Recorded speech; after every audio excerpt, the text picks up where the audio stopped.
Am I willing to count the cost? Because this is serious.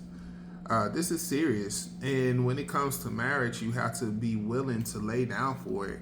You have to be willing to put in the work. And this is why being a good steward of that single season is very important for our fellas, because it's like, okay, am I preparing myself to be in position to be a spiritual leader, to be a provider, not only financially, but physically, emotionally, and spiritually, because you then become her high priest. You are her intercessor. You are her prayer warrior. You is God, is you, or us as men, then it's her. We are her covering. She is our support, but we are her covering. You know what I'm saying? Like, we're covering her so she can hold us up.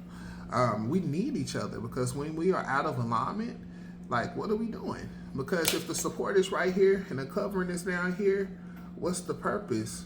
What is she supporting and what are we covering? Just think about that as a house. So if we're properly covering and being a good steward of her, and she's in alignment and submitting, as we submit to God, that's important. We submit to God. It works. It flows. Like the divine order. It's the divine order for a reason. And as men, we have to get in the mindset, just like he who finds a wife, that simply means like, hey, she's already practicing the principles to make her, you know, be deemed as a wife. So if I'm a man, you know, I'm not out here just going willy-nilly, slanging and banging everything, then be like, oh, go marry me, which a lot of us, we are doing. A lot of us are doing. Become a husband. Shift that mindset. You know that, hey, I want this forever. So I need to have that forever mindset.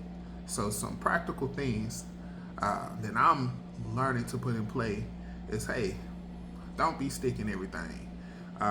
This is, you know what I mean. Don't be sticking everything, because at the end of the day, if you can be faithful to yourself in your single season, you can be faithful to your wife when it comes times to being in a marriage. Am I leading myself properly as far as practicing my spiritual disciplines? That's important, because again, you intercede for your wife. So if I'm not reading my word, if I'm not submitting to God, if I'm not really taking the time out to better myself spiritually, physically, you know, emotionally, and financially, and all this is in the Bible. If I'm not doing that as a man, what example does she have to follow suit? Because if you're telling her to do something that you're not doing, guess what that makes us? Hypocrites. And I'm big on that. I don't want to be seen as a hypocrite.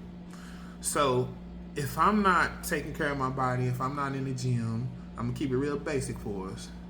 How can you expect your lady to do that? If I'm not eating right and I want her to eat right and stay fine, if I got a beer gut and I'm not taking care of myself, how can I have those expectations towards her? I can't, bro. And if I don't have a system in place to where, you know, checks and balances, a communication system, prayers, fasting time, you know, that way we can have that together, I can't really expect that from her, because the reality is I'm not finna rely on Big Mama prayers. I'm not finna put that responsibility of interceding and covering our family on my wife. That is my job as a man, because at that point you burden her and you're taking her out of alignment because you're out of alignment.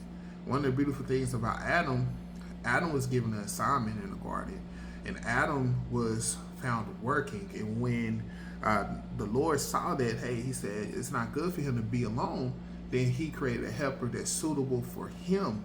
And that's him and his purpose. That's why we call it a helpmeet. And she pretty much helps you meet your God-ordained purpose. But you have to be found, or at least in position. If you're out of position, what are you doing? Because if you're going straight and she's right, and it's just like one of those things, like you literally have to detour because you on the hunt. You trying to chase some tail or whatever, make yourself feel like a man for a night, and you get caught up with the wrong one. Now you trying to get back in alignment. You trying to pull her from the right so you can go back straight, but you wondering why it's resistance. Nah, bro, you ain't got to be out here seeking. What you do need to be doing is preparing your heart, preparing your mind. So you going straight.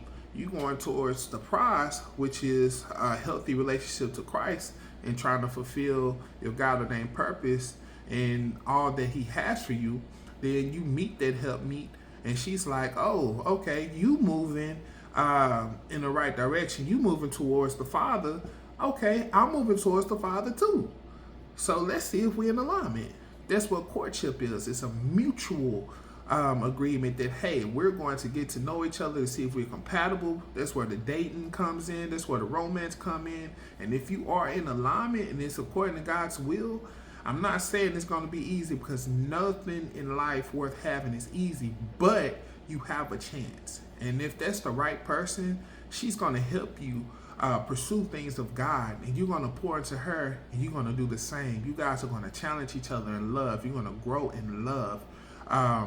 And you guys are going to fulfill both of your God ordained purposes. She's going to multiply what you are already doing. And as a man, you may provide, you will provide stability and clarity. It's a twofold. Like, you guys are like this, and it's beautiful because you're supposed to cling. When you cling to something, you holding on for dear life, like you're not letting go. You're not letting go. Literally, to uncling something, you pretty much have to damage it. That's how tight it is. You know what I'm saying? So that's why it's important to practice that and shift that mindset of being a husband in your singleness. Because if you don't, you're gonna cling to someone with your baggage and with your hurt, which nobody comes fully healed, but you want to be whole. You're gonna cling to them, and you're gonna bring the toxic stuff. You know what I'm saying? It's one thing to work through some things together and grow together, but it's another to bring that outside stuff into your home that you're trying to build when you haven't even laid the foundation yet. And that's what we make the mistake at as men, and as women too. But I'm talking to my brothers.